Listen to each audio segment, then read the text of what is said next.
What the hell was I thinking? I ask myself as I splash cold water into my face. Am I really so irresponsible? Charlie, that man can drink like a fish. How could I have allowed myself to get so swept up? I run my hands through my hair. Rub my thumbs over my eyes. No use placing blame. This is just as much my fault as it is his. An ice shower follows. The water like needles across my body. A crate of some weird Russian soft drink is discovered in the back as I dry myself off. A curious green Gatorade-like juice labeled Napatok Tarkhun. I pop the cap and chug one down. As do the others. Tastes okay, I guess, though I don't know how long it's been here. The electrolytes, if indeed it has any, should do me good. I can hear Alina arguing with Christian in another room, though I cannot make out the words. Ugh. I take a look at myself in the mirror, at my bloodshot eyes, the guilt in my expression. I give myself a light slap across the face and head toward my station. With a few parting words to Charlie, he raises his eyebrows at me and grimaces, but says nothing. Time's up. Our revitalization hour has passed. The night cometh. I clamber up my ladder and wince as my head breaches the gap in the ceiling, the wind blowing cold and fierce into my face. Alina shouts up at me from below. I turn down to her, pausing on the final rung. What? Yuri, she shouts again, angrily. Where is Yuri? Crap. I don't know. I haven't seen since earlier. He's not at his station? No, Alina replies. He isn't, and the sun will be down in a minute or so. She draws her radio from her belt and up to her mouth. April, come in please. Have you seen Yuri? Oh, Alina. I call down. April's radio is still broken. She won't be able to hear you. Alina swears loudly in Russian, slamming the radio back into its clip on her belt. What is wrong with you people? She exclaims, swiveling on the spot and marching off through the complex, shivering. I return to the ladder and ascend up and onto the roof, heading over to my position by the gun and dropping down to a crouch, looking through the sights at the mountainside all around. Another clear night tonight. I blink rapidly, trying to force away the dizziness. The bitter cold of the air helps, somewhat. I am aware of the gravity of my fuck-up, but still, I do actually feel a little braver tonight. Brave? No, you're just stupid. Idiot. You're still drunk. The sun sinks behind the mountains. I wipe a sheen of alcohol sweats from my forehead, glancing away and up to the sky. Clouds swirl softly overhead, and little flakes of snow begin to fall, one by one. I wonder how long it'll take for the demons to show up this time. Last night gave us 3 hours of steadily building tension. Could it be a similar story tonight? More. Maybe. My question is swiftly and brutally answered, even before I have had time to allocate significant brain power to such a line of thought. They appear, to my utter dismay. The demons arrive. At the very instant the night begins, the tip of the sun sinks beneath the horizon, and the song begins to shiver its way through the night from peak to peak. Discordant, tonight, jarring, sharp notes where one does not expect them, like nails on a chalkboard. I grit my teeth. Dark, void like air crashes in the form of waves into the cliff far below, right where the rocky slopes are lost to darkness, and up they clamber. 2 to begin with, shadowy near formless shapes, those long, shimmering arms reaching out, grabbing hold of the rock and hauling themselves up towards me. The arms vanish back into air as more are thrown out. An endless cycle of grabbing hands and clawing, feverish limbs. I suck some mountain cold air in through my teeth and angle down the weapon, the great contraption clanking and creaking as I fire the first chaotic stream of screaming light. Down tears the beam with an electric shudder, an arrow of gold in the gloom as it burns right past the demons directly below. I curse and try again, this blast too going wide. Come on. 3rd time lucky. I feel the juddering in my forearms as the light is sent searing down, and the demons are both caught together. They burst into wisps of smoke and shards of clattering bone, and I bring the weapon around, firing again as the next of the abominations appears over to my left. This is not good. This is not good at all. Where the hell is Yuri? Is Alina even at her station yet? She was trying so hard to make sure that the rest of us were all ready. Why did the demons have to arrive so early tonight? Shit, one of the creatures gets frightening close. Adrenaline surges as the shadow ripples up the mountainside towards me, reaching up and out with a desperate hand, and at this range I swear I can see the rough outline of something in its shadow. A head and a pair of shoulders. Perhaps a jaw that stretches from one side to the other, opening wide as the darkness spills out. I cry out in horror and slam down the weapon, releasing a beam directly beneath, temporarily blinded as the blast thunders out and tears down the rocky wall below, destroying the demon with a screech and a clatter of bones. One of these bones, a piece of rib, by the looks of it, flies up and over my head. I duck to the side as it flies behind me and strikes the wall, tumbling down to the ground below. Too close, too close. Come on, Adam, come on. Don't let the enemy into the outpost. Don't let the enemy into the outpost. I blink some more as the colorful streaks of retina burn light flash across my vision. I groan and my stomach lurches. I've found a way to somehow make my experience on this outpost even worse. Your comrades' lives are at stake. Wake up, soldier. Wake up. Adam, whispers the voice of a demon into my ear. I jump in fright and swat at the air instinctively. But there is, as always, nothing there. Wake up and see the truth. I require entry to the tomb. I do not want to hurt you, but I will do what I must. I have been waiting for a long, long time. I grit my teeth and swing the weapon around, firing off concentrated bursts at the approaching targets. What the hell are these things? I mutter to myself, blasting the weapon again and again. The alcohol has provided me with some temporary resistance to the cold. It would seem the wind, despite the shock of the initial chill, does not seem quite so brutal, but the trade-off in terms of accuracy and sense of impending doom were really not worth it. Not worth it in the slightest. Many of my shots go wide. The demons clamber ever closer to my position, streaming constantly up the walls, and every time that they reach a certain distance away, my terror flares up. The fear of the unknown. I still don't know exactly what would happen if such a creature were to breach and make their way onto or into the outpost. A shout way off to my right draws my attention. I shoot a quick glance over the roof and catch a blur of movement at the wall's edge. Lightning-like flashes in the darkness all around illuminate the edges of the cliffs, the walls, ... and my comrade. Fury. My blood freezes. The man is a mess, stationed on a section of roof across a gap. Over to my right, he is shouting belligerently down and into the shadows below. I watch in horror as a pair of hands grab the wall by Yuri's side. It's difficult to see from this distance, but there is nothing else they could be. Yuri bellows in Russian and staggers back to his weapon, grabbing it, taking careless aim, and then swinging around the thing around in a chaotic arc. A blast of light tearing towards me, right past me in fact, as I shield my face from the rush of heat, slipping and stumbling backwards and striking the section of wall behind me with a thud. Jesus, I shout. Yuri, what the hell? But he cannot hear me. Either that, or he is simply failing to listen. The light goes wide again and again as the man struggles with the machinery. He wipes his eyes with a sleeve and slurs a long string of words as he sways from side to side. I reach for my radio and bellow into it. Belina, are you there? Yuri is up on a post right beside me. But he's a mess. Something's going to happen. Something bad. And as I speak, I watch.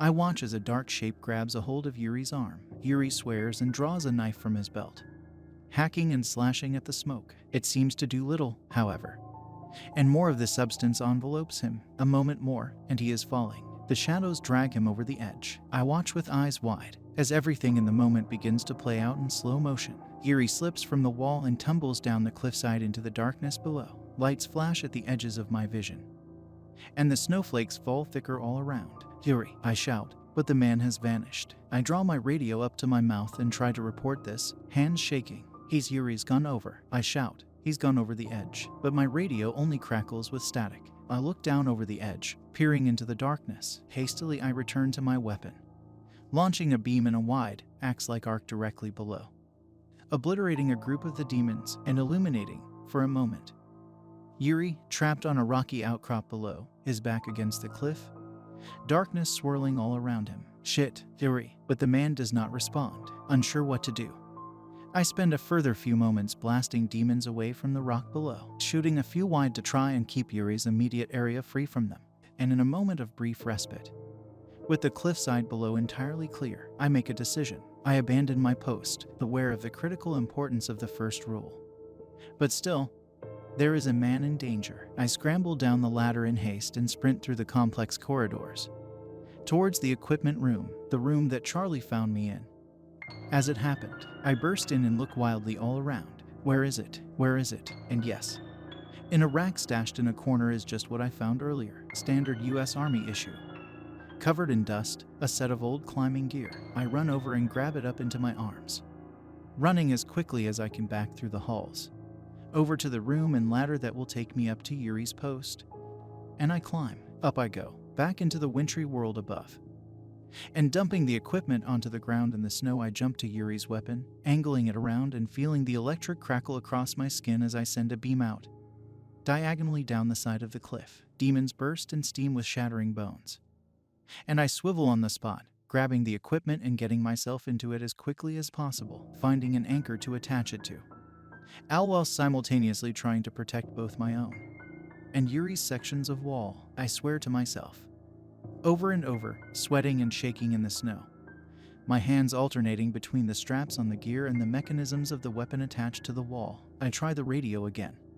For a second time, I try simply shouting, as loud as I possibly can. Christ, I should have called to someone when I was in the complex. Why didn't I think of that? But it's too late now. Yuri, I call down, and the man looks back up at me, his face illuminated briefly and faintly in a distant flash. A demon slithers up onto the rock by his feet and he kicks at it in alarm. I jump to the weapon. Duck, I shout, firing a prolonged beam down into the shadows. Yuri shields his face as the demons about his feet are obliterated, and I bring the beam across the chasm below. I jump for a Bible, of which there are several piled up against the wall, and I flip one open, rifling through the pages for a good passage. But it's pointless. It's all in Russian. I can't read a single word of this. Oh God, I shout. Then I lean over the edge and throw the Bible down to Yuri. He reaches up to catch it, but misses, and it lands unceremoniously at his feet on the ledge beside him. I'm coming for you, man, I mutter, finally finishing affixing the climbing gear to myself in the outpost,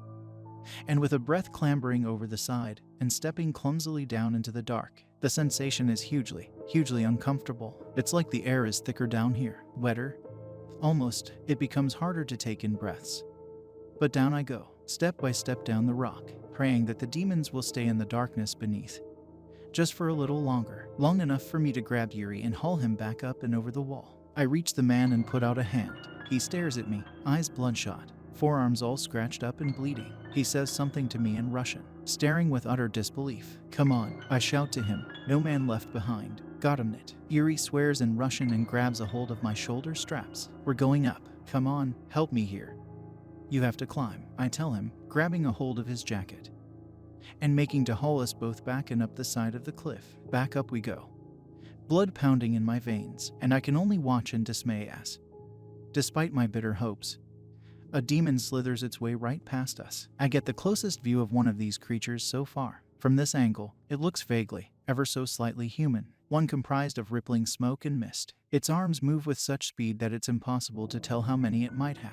An arm stretches up, grabs hold of the rock to drag the demon up, and in the very same second another arm comes up to replace it, and another, and then another. No, I shout out into the night, as the demon rushes right past, grabbing hold of the lip of the outpost wall up above, and clambering over the side, and onto the roof, out of sight. No, Yuri, come on, I shout to the man, and together we climb back up the rope, faster than I would have thought possible. But we reach the summit and fling ourselves back over the edge and onto the outpost. I take a deep but shaky breath, throwing myself at the weapon and bringing it around, light releasing into the darkness. I grab the man by the front of the uniform. Are you good, Yuri? I shout. Can you man this thing? He nods, bewildered. He shoves me away and returns to his station, reaching for a Bible and flipping through the pages, and I make to unfasten myself from the climbing harness. I grab my radio again, bringing it up to my mouth. Attention, I say into it. A demon, there is a demon in the outpost. I tear the equipment off and clamber unsteadily down the ladder,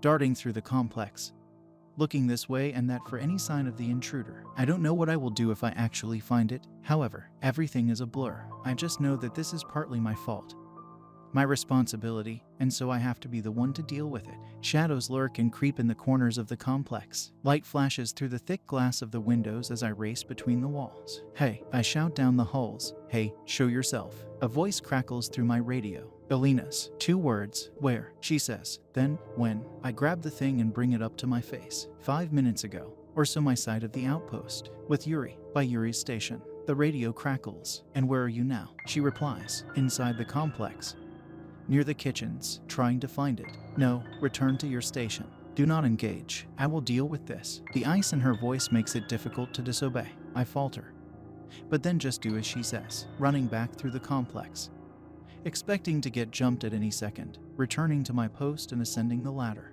A part of me is waiting for a demonic hand to reach out below me, to grab me round the ankle and drag me down and away into the shadows. But no, nothing happens. I climb back up and out into the snow, shielding my eyes as a beam lights up the area immediately before me. One of Yuri's bones rattle and clatter down the mountainside, and I return to my weapon, carrying on with my duty.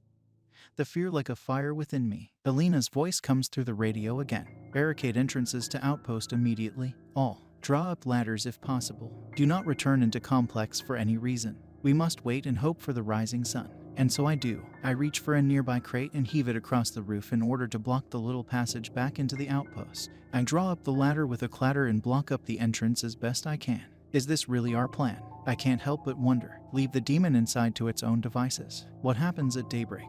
Will it simply die? That's what I'm hoping. But it's too chaotic right now to formulate any kind of serious alternative.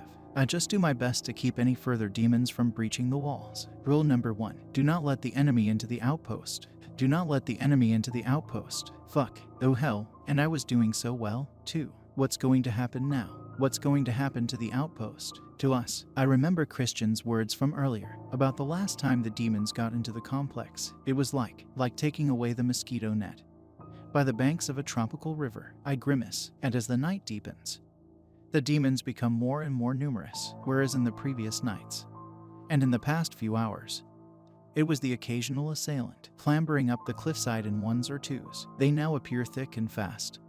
In hordes, constant, an endless stream of monsters in the dark. Sweat pouts from my body. I can feel it freezing across my skin. My hands ache and burn with exertion.